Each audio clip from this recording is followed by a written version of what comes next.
I am Dr. Firdaus Alam from Talab Katta, Hyderabad. Discuss to the Punjab and Hyderabad group में आप लोगों को डॉक्टरों को सभी को स्वागत है। और स्टार्ट करता हूँ फिर से अपना ये सेशन का नेक्स्ट प्लांट। जो हमारा अगला प्लांट जो हो चुका था हमारा एस्क्यूलस हिपोकस्टोनम एस्टेन, जो हमारा स्क्लेरोफ्लोसोटेन में आता है, उसी का नेक्स्ट प्लांट हम आज सेलेक्ट करे हैं। सिंचोना यानी सिंकोना जिसको बोलते हैं, सिंकोना सक्रूबा। ये भी बहुत इम्पॉर्टेंट प्लांट होता है। ये भी हमारा ब्रेन से ही खेलने वाला मेडिसिन होता है, रेमेडीज़ होता है। ठीक है, तो हम इस चीज़ को देखेंगे कि सिंकोना सक्रूबा क्या करता है और हमारा इस प्लांट को एस्टेन में यानी स्क्लेरोफ्लोसोटेन में जोड़ने के बाद इसका एक्शन किस तरह से हमारा चेंज होता है और हमारा ये डाइजेस्टिव सिस्टम पे और यह हमारा मेटाबॉलिक सिस्टम पे कैसा वर्क करता है, ये देखेंगे। इसमें क्या गुणवत्ता पाया जाता है इसमें। तो ये देखता है कि ये इसका कॉमन नेम होता है रेड प्यूरिवॉन वॉर्क। दूसरा कहता है फैमिली कहता है रूबेसी फैमिली का ये मेंबर होता है।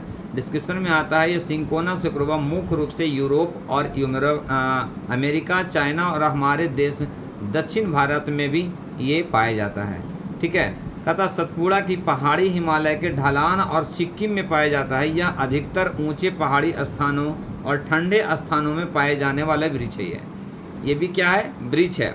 और कल भी एक प्लांट जो पढ़ाए थे एस्क्यूलस हिपोकस्टोनम, वो भी एक वृक्ष था जिसकी ऊंचाई कितना था, 80 to 85 फुट ऊंचा था वो। तो याद रखेंगे कि कुछ हमारा प्लांट का एक एक पॉइंट भी अगर हम याद रखें कुछ ना कुछ, तो आने वाले वक्त में उसका बहुत बड़ा लाभान्वित मिलेगा। जैसे हम पूछ सकते हैं किसी को, तो आप इलेक्ट्रोपैथी के डॉक्टर में रियलिटी में हैं, तो आप बताइए कि कौन ऐसा प्लांट है कि जो हमारे इलेक्ट्रोपैथिक में इस्तेमाल हुआ है, जो प्लांट ना हो करके वृक्ष हुआ है यानी पेड़ हुआ है और जिसकी ऊंचाई 80 से 85 फुट ऊंचा है। तो शायद ही डॉक्टर इस पॉइंट को बता सकता है कि जो इसके बारे में डिटेल जानकारी रखता हो। नहीं तो 80 से 90% डॉक्टर इसको नहीं बता सकता है। तो हम उसमें से 80 से 90% वाले डॉक्टर में से नहीं रहेंगे। हम जो रहेंगे 80 से नहीं बल्कि 5% जो डॉक्टर जो जवाब देने वाला में से रहेगा, उसमें से हम लोगों को नाम होना चाहिए। हम उस चीज़ में तर्क करेंगे कि हमारा एक प्लांट है कि जो एस्क्यूलस हिपोकस्टोनम, जो स्क्लेरोफ्लोसोटेन का एक वृक्ष है, ट्री है, जिसका ऊंचाई जो है सो हमारा 80 से 85 फुट ऊंचा है।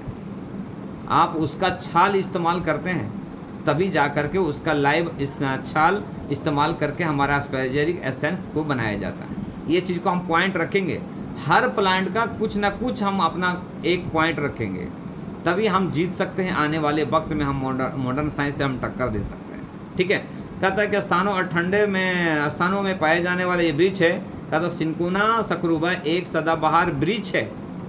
वृक्ष का मतलब क्या हुआ, वैसे वृक्ष जो कंटिन्यू 12 साल 12 महीना तक वो जीवित रहे, उसको बोलते हैं 12 मासी बोलते हैं। यानी हर ईयर्स मतलब यानी वो रहे। ऐसा कहता ना कि भाई कोई अगर मान धनिया के पत्ता को हम उगाते हैं तो 12 महीना एक झाड़ा नहीं रह सकता है। उसका लिमिट टाइम होता है 3 से 4 महीना मतलब रहेगा, फिर अपने आप को मतलब वो खो देता है वो। ठीक है, तो ये हमारा जो वृक्ष है, जो दो हमारा मिला है आपको, एस्क्यूलस हिपोकस्टोनम वृक्ष और सिंकोना सक्रूबा जो है सो दोनों वृक्ष है। जो वृक्ष का मतलब होता है कि एक साल में तैयार वो नहीं होता है। ठीक है, आगे चलते हैं। कहता है कि वृक्ष है, इसमें संयुक्त पुष्प फल द्विजी पत्री होता है। पत्तियां लाल कलर की चौड़ी होती है, जिसका अग्रभाग नुकीला होता है। सिंकोना का वृक्ष नम जलवायु में अपना विकास करता है। यूरोपियन वैज्ञानिकों ने सबसे पहले इसका पता 1631 के आसपास में लगाया था। यूरोप में ये चीज़ जो है सो हमारा कितना 1631 ईस्वी में मतलब यानी हमारा ये आपको बताया था, यानी सर्च किया था। ठीक है, कहता है उसके बाद सिंकोना का शरीर के सर्कुलेटरी नर्वस सिस्टम, सिंकोना का शरीर circulatory nervous system heart, lung, digestive system पर मुख्य रूप से काम करता है।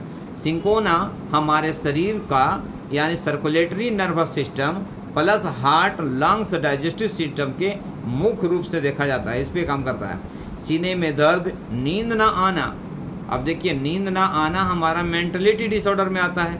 तो उसी तरह से हमारा, जिस तरह से अभी हमारा बताए जसविंदर सर के नींद ना आने पर ब्रेन पे काम करने वाले मेंटलिटी डिसऑर्डर पे जितना भी आपको बैच फ्लावर के रेमेडीज ऐड किया गया है, तो हमारा 2 ही प्लांट में ऐड किया गया है, 2 ही रेमेडीज़ में ऐड किया गया है, चाहे तो S1 और या S10 में। क्योंकि S1 हमारा नर्वस सिस्टम से रिलेटेड ब्रेन को मेंटेन करता है, और S10 हमारा जो है सो डाइजेस्टिव सिस्टम के रिलेटेड से हमारा ब्रेन को बैलेंस करता है। क्योंकि ज़्यादातर मेंटलिटी जो होता है सो हमारा नींद ना आने के सिस्टम में आपको आने का चांस रहता ही है। ठीक है, सीने में दर्द, नींद ना आना, सर्दी खांसी बुखार में इसका उपयोग करते हैं। सिंकोना का उपयोग भूख बढ़ाने, डाइजेस्टिव जूस, आप देख लीजिए कि अगर एवरी डॉक्टर्स 38 मेडिसिन्स के अलावा अगर हम 114 प्लांट का अलग से अगर हम एक्सट्रैक्ट मंगाते हैं D3 का, उसके बाद रिजल्ट हमारा दिन दुगना रात चौगुना बढ़ना शुरू हो जाता है। क्योंकि कुछ प्लांट का हमारा डायरेक्ट हमारा को इफेक्ट देखेगा और हमारी पेशेंट की कंडीशंस बताता है, सीधा सीधी डायरेक्ट। तो अगर उस कंडीशंस में डायरेक्ट प्लांट का हम अगर उसमें एक्सट्रैक्ट हमारा अगर यूज करते हैं तो रिजल्ट बहुत जल्दी मिलता है। ठीक है, जैसे अभी बताया ना कि सीने में दर्द, अब सीने में दर्द के लिए कौन सा हमारा मतलब यानी रेमेडीज यूज होता है, तो हम अगर उस चीज़ को प्लांट का हम अगर एक्सट्रैक्ट अगर हम जानते हैं कि हमारा सिंकोना सेक्रूबा एक ऐसा प्लांट है कि जो सीने को दर्द को मेंटेन करता है, तो अगर उस चीज़ को प्लांट को एक्सट्रैक्ट को हम अगर निगेटिव में दे देते हैं, ऑटोमेटिकली पेन दर्द खत्म हो जाता है। ठीक है, क्योंकि हमारा सिंकोना सेक्रूबा के साथ साथ हमारा जो S10 में जो और जो प्लांट है, 15 प्लांट हमारा S10 में 15 प्लांट है, जिसमें 7 प्लांट हम पहले पढ़ चुके हैं, 8 प्लांट में जो हमारा नया प्लांट जो आ रहा है। अब सोच लीजिए कभी कभी ऐसा भी होता है कि प्लांट का एक एक्सट्रैक्ट को हम देने के बाद उसका पावर लॉस हो जाता है और दूसरे प्लांट का एक्शन चालू हो जाता है। तो अगर हम सिंगल अगर पॉइंट को हम नोट डाउन करके अगर हम उस चीज़ को सिंगल अगर रेमेडीज़ का हम इस्तेमाल करते हैं तो हमारा मेडिसिन बहुत ज़्यादा काम करेगा। ठीक है, सिंकोना का उपयोग भूख बढ़ाने में यानी डाइजेस्टिव सिस्टम, इसीलिए हमारा ये S10 में ऐड किया गया है। ठीक है, बढ़ाने में, डाइजेस्टिव जूस के सिक्रेशन बढ़ाने में, डाइजेस्टिव जूस को सिक्रेशन बढ़ाने में यानी HCl को बढ़ाता है ये। ठीक है, बढ़ाने में gastric enteritis, colitis, flatulence, stomach problem, blood vessels, haemorrhoid, varicose vein, leg cramp, influenza, swine flu, common cold, malaria, mouth and throat cancer, enlargement of liver, spleen, muscles cramp में करता है। सोच ली कि ये जितने भी हमारा पास आ रहा है यानी डीप वेन यानी DVT है ना, डीप वेन थर्मोसिस भी होता है, तो हमारा वो मेटाबॉलिक डिसऑर्डर के कारण से ही होता है, क्योंकि वो कोलेस्ट्रॉल बढ़ने के कारण जब से DVT आने का चांस ज़्यादा रहता है, वेरिकोस वेन आने का चांस ज़्यादा रहता है। तो उस कंडीशंस में भी हमारा S10 जो है सो नंबर 1 रेमेडीज माना जाता है, जिसके कारण से हमारा कोलेस्ट्रॉल को रिड्यूस करता है, क्योंकि ये जो है सो पूरे जूस को बैलेंस करता है। कौन? सिंकोना सेक्रूबा हमारा गैस्ट्रिक इनलार्जमेंट यानी गैस्ट्रिक जूस को कवर करता है, और कवर करने के बाद डाइजेस्टिव प्रोसेस को बैलेंस करता है, जिसके कारण से हमारी बॉडी में आपको गैस्ट्रिक रिलेटेड से जितने भी डिजीज बॉडी में अफेक्ट करता है उस सभी को ये कवर करता है। ठीक है, कहता है मसल्स क्रैम्प में करता है। इसका उपयोग आई लोशन के रूप में आई के इन्फेक्टिव डिजीज में उपयोग किया जाता है। अगर हम इस चीज़ को आई का इफेक्टेड यानी आई से कम दिखना, या आई में रेडनेस हो जाना, आई में कंजक्टिवाइरस जैसा हो जाना, आई में ईचिंग होना, रैसेस होना, इस कंडीशंस में S10 को हम एप्लीकेशन के रूप में भी कर सकते हैं। ठीक है, या ओरल भी दे सकते हैं, दोनों चीज़ दे सकते हैं। ठीक है, आगे चलते हैं। प्रेगनेंसी और ब्रेस्ट फीडिंग मदर को यह अधिक नहीं देना चाहिए। क्या कह रहा है हमारा? कौन सा? प्रेगनेंसी और ब्रेस्ट फीडिंग को मदर को यह नहीं देना चाहिए। क्या नहीं देना चाहिए? ऐसा नहीं है, हम समझते हैं कि S10 नहीं देना चाहिए, और नहीं देने की बात को हम कई बार आपको तफसील बता चुके हैं कि हमारा उस वक्त नहीं देना चाहिए, उस कंडीशंस में नहीं देना चाहिए। मेडिसिन्स का सुपर डोज और सुपर डाइल्यूशंस यानी मोर पॉजिटिव डोज और मोर पॉजिटिव डाइल्यूशंस नहीं देना चाहिए। ये नहीं कि S10 नहीं देना चाहिए। S10 में हमारा सिंकोना सेक्रूबा की बात आ रही है, तो यहाँ पे सिंकोना सेक्रूबा के सिर्फ सिंगल रेमेडीज में पॉजिटिव प्लस पॉजिटिव डोज नहीं देना चाहिए। अगर उसके साथ में अगर हम हाइड्रस डिस्क दे देते हैं तो इसकी पावर को रिड्यूस कर देता है और दोनों को बैलेंस कर देता है, और नुकसान होने से यानी साइड इफेक्ट होने से बचा लेता है। तो उसी के साथ में हमारा जितने भी मेडिसिन जो होता है सिंगल मेडिसिन की बात होती है, ना कि सिंगल रेमेडीज़ की बात होती है, ठीक है। लेकिन अगर सिंगल रेमेडीज़ की बात होती है तो सिंगल मेडिसिन भी आपको कुछ ना कुछ साइड इफेक्ट पहुंचा सकता है, ठीक है। आगे चलते हैं। स्टोमक अल्सर और अधिक एसिडिटी के पेशेंट में यह उपयोगी नहीं है क्योंकि यह एसिडिटी का सिक्रेशन को बढ़ाता है। कह रहा है कि diamond cut to the diamond, लोहा लोहा को काटता है। तो जब हमारा ये सिंकोना सुक्रूवा हमारी बॉडी को गैस्ट्रिक जूस को बढ़ा सकता है तो हमारा ये गैस्ट्रिक जूस को रिड्यूस भी कर सकता है। इसीलिए हमारा जहाँ तक अभी भी जब बताए हमारे जसविंदर सर बताए कि नेचुरल टॉनिक D6 बताए, ना कि D3 बताए। इसीलिए बताया कि इसका जूस का सिक्रेशन जो होता है ज़्यादा होता है और वो हमारी बॉडी में भी जूस का सिक्रेशन एसिडिकल ज़्यादा हो रहा है। तो दोनों को अगर पॉजिटिव देंगे तो बॉडी में हमारा एग्रीवेटेड हो जाएगा। जब एग्रीवेट होगा तो जिस कारण से हमारे पास पेशेंट आया है वो डिजीज़ और बढ़ जाएगा वो। तो इसीलिए ज़्यादा तक इसका इस्तेमाल जो होता है यूजेज जो होता है सिर्फ D6 में ज़्यादा होता है या सेकंड डाइल्यूशन से ज़्यादा होता है, ठीक है। फर्स्ट डाइल्यूशन सेकंड डाइल्यूशन देने के बाद किसी को भी वो दे सकते हैं, नो डाउट, चाहे तो प्रेग्नेंट लेडीज़ हो चाहे तो मदर फीडिंग लेडीज़ हो, यानी किसी को भी दे सकते हैं। यहाँ पर बात यही आता है कि हमारा D1 D2 D3 D4 इतना तक हमारा ये दोनों डिजीज़ में नहीं दे सकते हैं। दो तरह के मेडिसिन जैसे दो तरह के पेशेंट को हम सिलेक्ट करने पर उसको हम अवॉइड कर सकते हैं, ठीक है। कहता है सर्जरी के बाद फीवर की अवस्था में इसका उपयोग नहीं करना चाहिए क्योंकि यह ब्लीडिंग को बढ़ा देता है। कहता है ब्लीडिंग को बढ़ा देता है। फिर हमारा वही बात आ रहा कि प्रेगनेंसी के आफ्टर डिलीवरी के बाद ये मेडिसिन्स को ये रेमेडीज़ को पॉजिटिव डाइल्यूशंस में नहीं देना चाहिए क्योंकि ये ब्लड को टेंडेंसी को बढ़ाता है, क्योंकि खून को ये पतला करता है। तो पतला करेगा तो ब्लीडिंग का कंटेंट बढ़ जाता है, ठीक है। इसमें पहले 29 एल्कलॉइड की खोज की गई थी, नए 7 और एल्कलॉइड की खोज की गई है। सोच लीजिए कि सिंकोना सक्रूवा इतना इम्पोर्टेंट है, इसमें 29 और 7 तो 36 एल्कोलाइड पाया जाता है, यानी इसमें हमारा 36 प्रॉपर्टी पाया जाता है। अब 36 प्रॉपर्टी को हम अगर देखेंगे तो क्या क्या मिलेगा उसके हिसाब से आप उसको सर्च कर सकते हैं, ठीक है। कहता ये अधिकतर एल्कलॉइड शरीर में सिटॉक्सी के इफेक्ट डालकर कैंसर सेल्स को बढ़ने से रोकता है। इसका मतलब कि इसमें एल्कोलाइड जो ऐसा होता है जैसे बर्बरीन, बर्बामीन, ये बताया था ना, सिंथोसिन, ये सब बताए थे। तो आपको वो चीज़ जो क्या करता है कि हमारी बॉडी में जो ग्रोथ सेल है, हमारा सेल तो ग्रोथ करना ही करना है।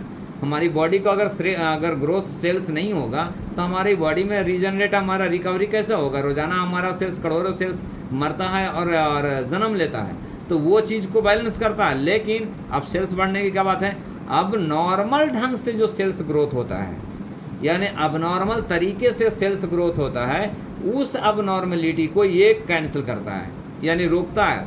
तो अब नॉर्मल सेल्स कहाँ ग्रोथ हुआ है तो हमको मालूम है, ये अब नॉर्मल सेल्स ग्रोथ होता है हमारा कैंसर में।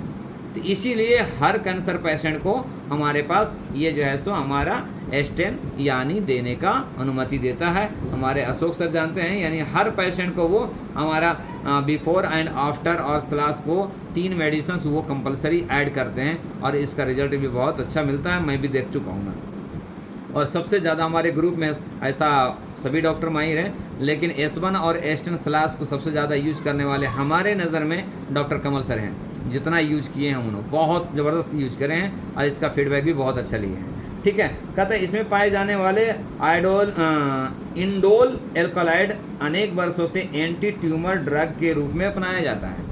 एंटीडॉल ड्रग मतलब यानी होता है कि ट्यूमर को ग्रोथ से बचाता है, यानी ट्यूमर को होने नहीं देता है। अगर हो गया तो ट्यूमर के वाट इज द ट्यूमर में भी अबनॉर्मल सेल्स ही ग्रोथ होता है और उसी ग्रोथ को हम आपको डिस्ट्रक्ट करते हैं। अगर ट्यूमर हो गया तो हम C3 का या C4 का 1000, L1 का 1000, Win1 का 1000 दे करके क्या करते हैं, उस चीज़ जो स्प्रेडिंग जो कंटेंट रहता है उसको हम रोक देते हैं, उसको हम वहीं पे डिस्ट्रक्ट कर देते हैं, उसको फैलने नहीं देते हैं। और उसके बाद जो हमारा मेडिसिन रहता है फर्स्ट से लेकर सेकंड 10th डाइल्यूशन तक जो होता है, फर्स्ट सेकंड थर्ड फोर्थ, इस तरह से वो मेडिसिन सेलेक्ट करने के बाद हम उसको रिड्यूस कर देते हैं। तो C4L1 हम दे करके कोई भी डिजीज़ को हम रोक सकते हैं, ना कि कैंसर का कोई सा भी अगर हार्ड ट्यूमर के रूप में अगर जो फैलने का कंटेंट है वो जो उसका बहुत बड़ा इफेक्ट देखा गया है। कहता है इसमें पाए जाने वाला इंडोल एल्कोलाइन अनेक वर्षों से एंटी ट्यूमर के रूप में पाया अपनाया है। European journal of medical chemistry के अनुसार सिंकोना सक्रियुवा को 2005 से 2010 तक रिसर्च के अनुसार इन्फेक्शन डिजीज यो बैक्टीरियल, फंगल, पैरासाइट और वायरल में उपयोगी है। इसलिए इम्यूनोलॉजिकल, कार्डियोवास्कुलर और न्यूरोलॉजिकल, इन्फ्लामेटरी और ऑन्कोलॉजिकल प्रभाव रखता है। अब सोच लीजिए कि हमारा ये सिंकोना सक्रियुवा एक ऐसा मेडिसिन है कि जो ऑन्कोलॉजिकल है, यानी कैंसर से रिलेटेड बात करता है, इन्फेक्शियस मेडिसिन है। कहता है कि हमारा बॉडी में सबसे ज़्यादा इन्फेक्शन से ही डिजीज़ बनता है। इन्फेक्शन तो हमको मालूम है, पहले भी डिस्क्राइब कर चुके हैं। तो इन्फेक्शन अगर कहता है कि in which use the medicine of the infectious, यानी इन्फेक्शन में सबसे ज़्यादा यूज होने वाला मेडिसिन कौन सा होता है, तो हमारा ये बनता है एस्टेन।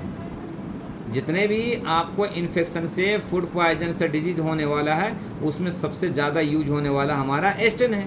तभी तो हमें ऑल वायरल फीवर जो बनाते हैं, एस्टेन A3F1 10th डालूशन से, ये एक ऐसा मेडिसिन है कि ऑल इन्फेक्शंस को रोकता है, प्लस ये टॉर्च को इन्फेक्शन को भी मेंटेन करता है। ये मैं आपको देखा हूँ, कई केसेस में देखा हूँ मैं कि जो पेशेंट को बोल दिया था कि टॉर्च पॉजिटिव, IgG रूबेला जो पॉजिटिव होता है, हर्पिस वायरस पॉजिटिव होता है, तो उसको मैं सिर्फ टॉर्च पॉजिटिव यानी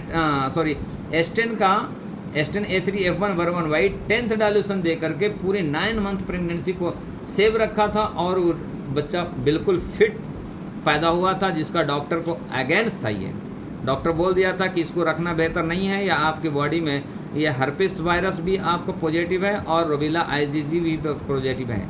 आप 3 तरह को उसमें और भी था पॉजिटिव, लेकिन सिर्फ मैं उसके साथ में C11L2 का था ग्लोबल्स और C1 का 1000 से रिड्यूस करा, प्लस जनरल टॉनिक में S5C4 कंटिन्यू कर रखा, S13 को सेकंड डालूशन रखा, और प्लस एस्टेन A3F1 का 10th डालूशन कंटिन्यू 9 महीना तक दिया। जबकि एस्टेन A3F1 के बारे में जितना बोला जाए उतना कम है, क्योंकि इसको मैं कई तरीके से मैं इस्तेमाल किया हूँ। मैं एक तो अगर नॉर्मल फीवर में भी हम इसको 10 ड्रॉप 4 टाइम देते हैं तो भी फीवर कम हो जाता है। हायर फीवर में भी इसका इस्तेमाल करने के लिए मैं बताया था जसविंदर सर को कि 100 ml डिस्टिल वाटर में 20 ड्रॉप डाल करके उसको स्टॉक डाल करके 5 ml each 15 minute continue repeat dose देने के बाद 100% फीवर रिड्यूस कर देता है। और ये सीवियर हेडेक को मेंटेन करता है, और ये फूड पॉइजन को बैलेंस करता है, फूड पॉइजन को भी रिड्यूस करता है, और लूज मोशंस को भी ये कवर करता है। पैरासाइट इन्फेक्शन को भी ये मेंटेन करता है। एस्टेन C4WE D6 में देने से हमारा फूड पॉइजन से होने वाला लूज मोशंस यानी वाटरी स्टूल्स को कवर करता है। ये एक ऐसा मेडिसिन है जो हमारा सिंकोना सक्रियुवा जिसमें ऐड हुआ है उसका 4 सन लग गया। तो ये ऐड हुआ है हमारा, कहाँ ऐड हुआ है, ये हमारा हुआ है एस्टेन में ऐड हुआ है। तो एस्टेन में ऐड करने के बाद हमारा एस्टेन का पावर बढ़ गया है कि जो इन्फेक्शन से रिलेटेड होने वाला यानी बॉडी में इन्फेक्शन होने से जो डिजीज बढ़ता था उस चीज़ को रिड्यूस कर देता है, और वायरस को भी ये रोकता है। मलेरिया पैरासाइट को भी ये रोकता है। कहता है इसमें, और कहता है अपने देश में दार्जिलिंग की पहाड़ियों में क्यूनाइन बनाने की फैक्ट्री मुंगुप में है। यह फैक्ट्री 19वीं शताब्दी में बनाया गया जो 2001 में बंद कर दिया। अच्छी क्वालिटी का क्लोरोक्विन का उत्पादन करने के लिए GMP में हासिल किया गया है। इसमें क्या कहता है, क्यूनाइन मालूम है? क्यूनाइन उसको बोलते हैं जो कोविड के समय में हमारे पास सबसे ज़्यादा यूज होने वाला हाइड्रोक्लोरोक्विन जो हमारा लारियागो में आता है यानी HCQS में आता है, यानी सबसे ज़्यादा इस्तेमाल होता है ये इसमें आपको एल्कोलाइड पाया जाता है। ये आप सोच लीजिए कि ये कहाँ काम कर रहा है। एंटीवायरस पे काम करता है, एंटी रूमेटिक पे वर्क करता है, जॉइंट पेन पे वर्क करता है। तो क्या ये हमारा प्लांट अगर एस्टेन में ऐड करने के बाद क्या ये हमारा जॉइंट में काम नहीं करेगा? तो मैं परसों भी बता चुका हूँ मैं कि एक फोर्जन सोल्टर पे एस्टेन C4A2F2WRE को हम अगर स्प्रे करते हैं तो आपको जॉइंट पेन को भी कवर कर देता है।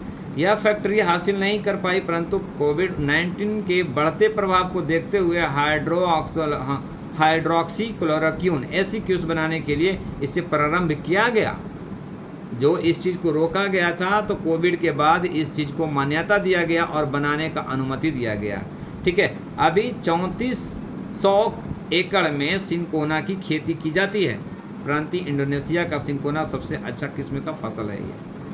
यानी इंडोनेशिया में सिंकोना सक्रूबा का खेती किया गया है और वहाँ पे एक तरह से गवर्नमेंट इसको एफिलेटेड किया कि आपको इसको खेती करना बहुत ज़रूरी है और ये इसमें मेडिसिन्स का इस्तेमाल होता है, इसलिए बहुत ज़्यादा हमारे ज़िंदगी में जीने के लिए इसको ज़रूरत होती है। कहता यह विकसित और समाजवादी और देश जैसे अमेरिका, ब्रिटेन, यूरोप देश में सार्वजनिक स्वास्थ्य और अर्थव्यवस्था की कमजोरियों को कोविड-19 को उजागर किया है। इस तरह से समझ लीजिए कि इसका कोई पहले वैल्यू नहीं था। जब कोविड आया तो इस तरह से केमिकल के जब डिमांड हुआ, तो जब पाएगा पता चला कि ये कौन सा प्लांट में हमारा ये केमिकल पाया जाता है, तो ये पता चला कि सिंकोना सक्रूबा एक प्लांट है कि जिसमें हमारा ये हाइड्रोक्लोरोक्वीन का जो क्विनाइन बनाने का जो काम है, इसमें ही केमिकल पाया जाता है। तो गवर्नमेंट बताया कि इसको फिर से ये पुनः रीस्टार्ट किया जाए, खेती का उपजाया जाए, खेती में फसल को लगाया जाए और अच्छे तरीके से यहाँ से हासिल किया जाए। ठीक है, सिंकोना स्टोमक में एसिड सिक्रेशन को बढ़ाता है। कहता है ना, सिंकोना अगर किसी को पॉजिटिव में, अगर किसी को स्टोमक में अगर डिजीज़ के ऊपर में अगर इस्तेमाल करते हैं तो वो डिजीज़ बढ़ जाता है। सोच लीजिए, तो हम सिंकोना को वैसे कंडीशंस में देना है कि जो एसिड को एसिड के तौर पे नेगेटिव में देना है। अगर एसिड ज़्यादा बढ़ रहा है तो नेगेटिव में देना है, अगर नहीं बढ़ना बन रहा है तो हमारा ये पॉजिटिव में दे सकते हैं। एंटासिड के प्रभाव को कम कर देता है। सोच लीजिए, अगर ये हम देते हैं तो एंटासिड को प्रभाव को, वर्क को कम कर देता है। जिस प्रकार आप कोविड-19 की वैक्सीन बनाने में होड़ लगी, उसी प्रकार उस समय क्विनाइन के लिए भाग दौड़ मची थी। यानी कोविड में वैक्सीन बनाने के लिए होड़ लगा हुआ था, तो उसी तरह से क्विनाइन यानी हाइड्रोक्लोरोक्वीन का मेडिसिन बनाने के लिए भी उसी वक्त केमिकल का बहुत ज़्यादा डिमांडेबल हुआ था, जिसके कारण से हमारे WHO ने इस पर बहुत विशेष ध्यान दे करके हमारा सिंकोना सक्रूबा का बहुत बड़ा मान्यता दे करके बैठा था। तथा WHO ने सुरक्षा कारणों के हवाला देकर कोरोना के संभावित इलाजों के रूप में क्विनाइन को सिंथेटिक संस्करण हाइड्रोक्सी क्लोरोक्वीन की अध्ययन पर रोक लगा दी थी, लेकिन फिर से ये मान्यता दिया गया। और ये प्लांट हमारा कहाँ कहाँ मिलता है, ये कहाँ कहाँ पाया जाता है, किस में देखने को मिलेगा। जिसमें अगर ये प्लांट आ रहा है तो उस कंडीशन में सोच लीजिए कि हमारा एंटासिड रिलेटेड, गैस्ट्रिक जूस के रिलेटेड से, हमारा स्टोमक का डाइजेस्टिव सिस्टम से रिलेटेड कोई भी डिजीज़ को हम आसानी से ठीक कर सकते हैं। तो ये एस्टन में 10% पाया जाता है, F1 में 20% पाया जाता है और F2 में 10% पाया जाता है। तो अब सोच लीजिए कि एस्टेन से ज़्यादा हमारा जो पाया जाता है F2 में पाया जाता है। इसीलिए F1 को कहीं पे D3 का ग्लोबल्स देने का अलाउ नहीं है। मैं तो आज तक तो F1 का D3 का ग्लोबल्स नहीं दिया हूँ। मैं जब भी दिया हूँ तो D6 से ऊपर गया हूँ मैं, D10, 30, F1 आपको 1000, देखिए F1 का 1000 देते हैं। कहाँ देते हैं भाई? S11 का 1000, F1 का 1000, S1 का 1000, F1 का 1000, S10 का 1000, F1 का 1000, क्योंकि ये पॉजिटिव में आता है। इसमें सिंकोना सक्रूबा जो हमारा नर्वस सिस्टम को और बैलेंस बिगाड़ सकता है पॉजिटिव देने पर, इसीलिए इसका इस्तेमाल D6 से ऊपर ही ज़्यादा होता है। अगर सिंगल रेमेडीज़ की बात करें तो आपको 200,000 इसका बहुत अच्छा रिजल्ट देता है। और अगर किसी मेडिसिन के सपोर्टिंग में हम अगर इस्तेमाल करते हैं तो इसका भी इस्तेमाल जैसे D4, D5, D6 में हम कर सकते हैं। तो एस्टेन एक ऐसा मेडिसिन है, यानी सिंकोना सक्रूबा ऐसा मेडिसिन है जो हमारा मेन इसका role infection, virus, rheumatism, muscles, cardiovasculars, nervous system plus brain का ये नंबर 1 मेडिसिन माना जाता है। तो ब्रेन में भी जब मेनिंजाइटिस होता है तो क्या होता है, वो इन्फेक्शन होता है। हाई फीवर चढ़ने के बाद मेनिंजाइटिस होता है, जो मेनिंजाइटिस में आपको हाई फीवर देखने को मिलता है। तो उस वक्त भी हमारा ये आपको एस्टेन A3F1 का, अब देखो एस्टेन में भी सिंकोना सक्रूबा है और F1 में भी है। तो ये दोनों को मिला करके बैलेंस करता है। F1 में 20% है और एस्टेन में हमारा 10% है। तो 10% पूरी बॉडी पे काम कर रहा है और F1 का 20% स्पेशल सिर्फ नर्व पे काम कर रहा है। ये हमारा नर्व पे मेन इसको बैलेंस करने के लिए नर्व पे काम कर रहा है। तुम हर हाल में F1 को निगेटिव में देकर किसी भी नर्वस सिस्टम को हम बैलेंस कर सकते हैं। जॉइंट पेन कम नहीं हो रहा है, S5 का 1000, F1 का 1000, बेन1 का 1000। किसी भी डिजीज़ को फैलने का चांस हो गया है, जैसे अपेंडिक्साइटिस हो गया तो C10 का 1000, F1 का 1000। मोटर नर्व का रिलेटेड से है तो S5 का 1000, F1 का 1000।